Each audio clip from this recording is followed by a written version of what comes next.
Hi అండి.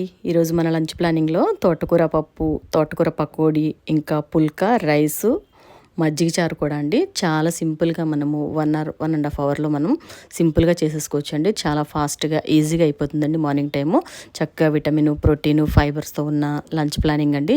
చాలా సింపుల్గా మనం ఇలా ప్లాన్ చేసుకుంటే పిల్లల గ్రోత్కి కూడా చాలా బాగుంటుందండి. వాళ్ళకి ఏదో ఒకటి పెట్టకుండా మార్నింగ్ అప్పుడు మనం చక్కగా ఇలా ప్లాన్ చేసుకొని అన్ని విటమిన్స్, ఫైబరు, ప్రోటీన్స్ ఉన్న ఫుడ్ని ఇలా ఇస్తే చాలా బాగుంటుంది. నేను ఫుల్ వీడియో కూడా డీటెయిల్డ్గా పోస్ట్ చేశానండి. ఈ తోటకూర పకోడీ కూడా చాలా టేస్టీగా ఉంటుందండి. పిల్లలు కూడా చాలా ఇష్టంగా తింటారు.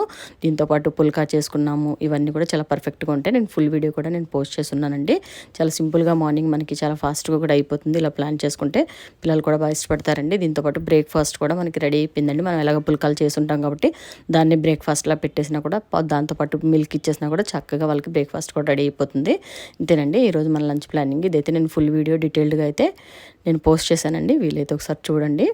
ఇంతేనండి. దీంతోపాటు సలాడ్ కూడా పెట్టుకున్నాను. చాలా పర్ఫెక్ట్గా ఒక బాక్స్లో రైస్, ఒక బాక్స్లో తోటకూర పప్పు, ఇంకా ఒక బాక్స్లో వచ్చి మనకి పుల్కాలండి, ఒక బాక్స్లో సలాడ్ అండి. దీంతోపాటు ఇంకా కావాలంటే మీరు వేరేగా ఫ్రూట్స్ కూడా ఏమైనా యాడ్ చేసి పెట్టేస్తే మన లంచ్ ప్లానింగ్ పర్ఫెక్ట్గా ఉంటుందండి.